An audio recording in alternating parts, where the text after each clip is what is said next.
2025년 11월 19일 새벽을 여는 말씀은 시편 122편 6절에서 9절까지의 말씀입니다.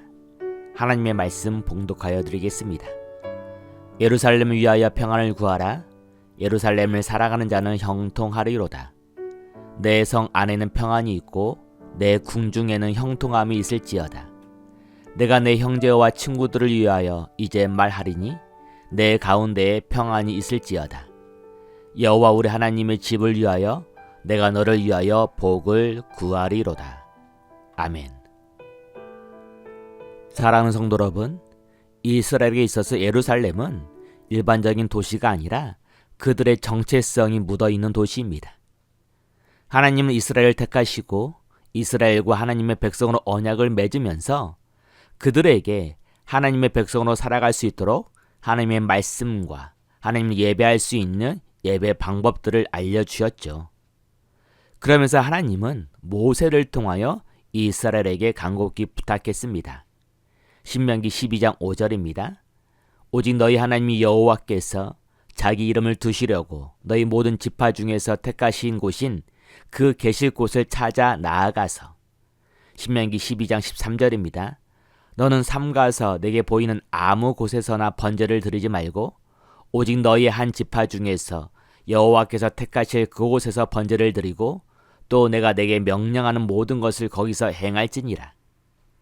하나님은 이스라엘의 하나님만 예배할 수 있도록 하나님께서 택하신 곳에서 예배 드리라고 말씀하셨습니다. 그래서일까요? 이스라엘에게 있어서 가장 큰 관심사는 하나님이 택하신 장소였습니다. 이스라엘은 하나님이 택하신 장소가 어디인지 궁금했죠. 그래서 이스라엘이 생각한 곳이 아브라함이 이삭을 드리려 했던 모리아 산이 있는 예루살렘이었습니다. 다윗은 모리아 산이 있는 예루살렘을 정복했고 그의 아들 솔로몬은 모리아 산에 하나님의 성전을 건축하게 되죠. 그때 하나님은 솔로몬에게 나타나서 말씀하십니다. 역대하 7장 16절입니다. 이는 내가 이미 이 성전을 택하고 거룩하게 하여 내 이름을 여기에 영원히 있게 하였음이라. 내 눈과 내 마음이 항상 여기에 있으리라. 사랑하는 성도 여러분, 하나님은 예루살렘에 있는 하나님의 성전을 택하시고 거룩하게 하시며 하나님의 이름과 하나님의 눈과 하나님의 마음을 예루살렘에 있는 하나님의 성전에 항상 두시겠다고 말씀하셨습니다. 그래서일까요? 1절입니다. 사람이 내게 말하기를 여호와 집에 올라가자 할 때에 내가 기뻐하였도다. 사랑하는 성도 여러분, 이스라엘에 있어서 하나님의 성전이 있는 예루살렘은 하나님의 음성을 듣고 하나님을 하나님으로 선포하고 자신들이 하나님의 백성임을 다시 확인하는 하나님을 만나는 장소였습니다. 그래서 하나님의 성전이 있는 예루살렘으로 올라가는 길은 아주 특별했고 그들은 기뻐했던 것이죠. 그러면 예루살렘에 올라간 이스라엘은 무엇을 했을까요? 4절입니다. 지파들, 그 여호와의 지파들이 여호와 이름에 감사하려고 이스라엘의 전례대로 그리로 올라간도다. 사랑하는 성도 여러분, 예루살렘에 도착한 이스라엘은 하나님의 이름에 감사했습니다. 하나님의 이름에 감사한다는 말은 하나님께 예배한다는 의미이죠. 여기서 우리가 기억해야 하는 것은 온 이스라엘 공동체가 함께 예배했던 것입니다.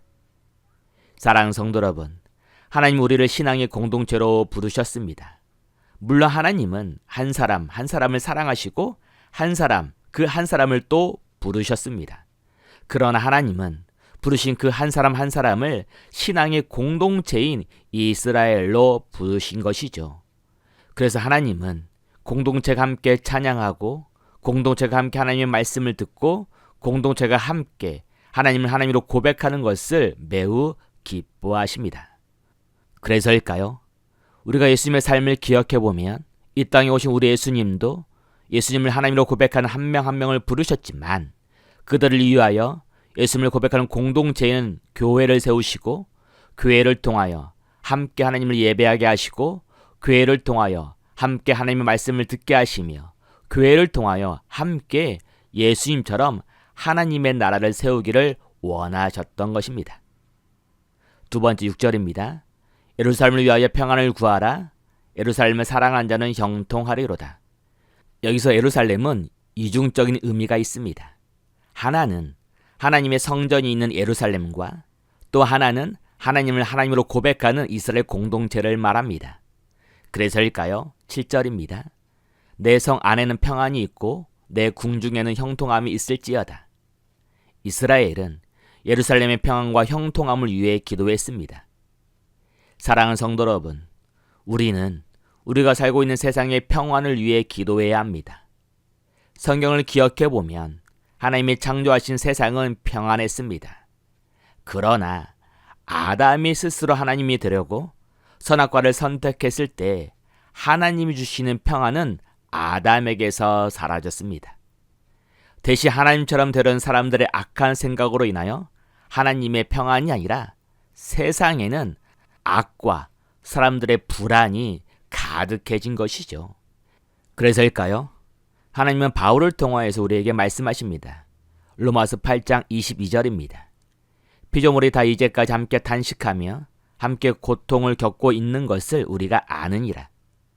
사랑하는 성도 여러분, 우리가 살고 있는 세상은 고통받고 있습니다. 우리가 살고 있는 세상은 남들보다 조금 더 많은 재물을 얻으려고, 남들보다 조금 더 높은 권력을 얻으려고, 남들보다 조금 더 큰 성공을 이루기 위해 사람들뿐만 아니라 하나님의 창조하신 피조물까지 고통을 받고 있죠.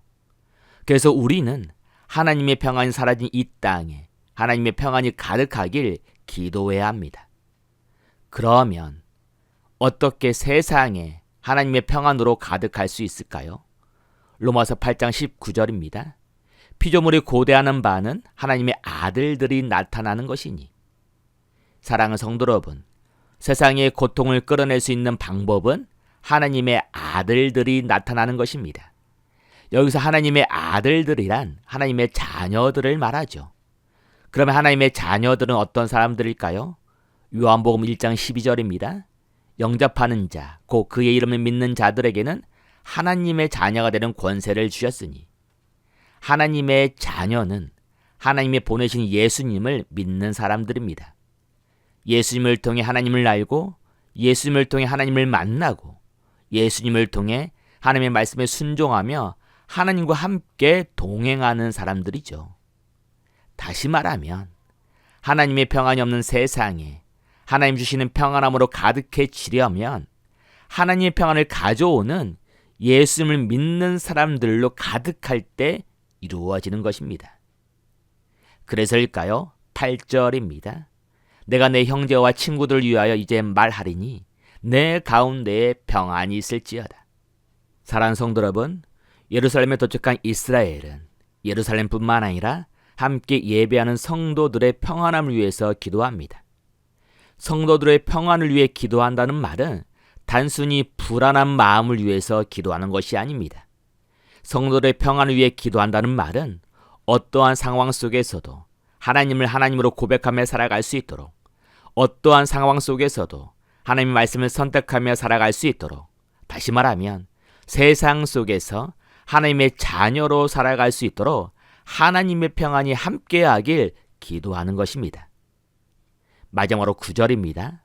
여호와 우리 하나님의 집을 위하여 내가 너를 위하여 복을 구하리로다.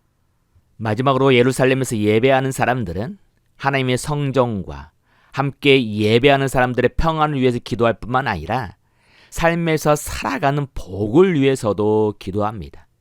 다시 말하면 하나님 주시는 풍요함으로 풍성한 삶을 살 수 있도록 기도한 것이죠. 사랑하는 성도 여러분, 하나님은 우리가 하나님의 성전에서 함께 예배하기를 원하십니다. 하나님은 우리가 하나님의 평안이 깨어져 버린 세상이 예수님을 통하여 평안할 수 있도록 기도하기를 원하십니다.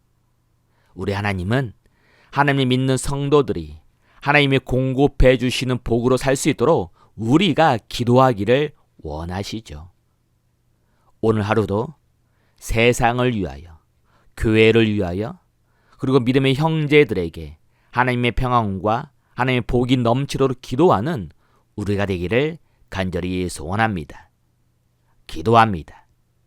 사랑의 하나님, 하나님의 평안을 잃어버린 세상 속에서 하나님의 평안으로 채워 주옵소서.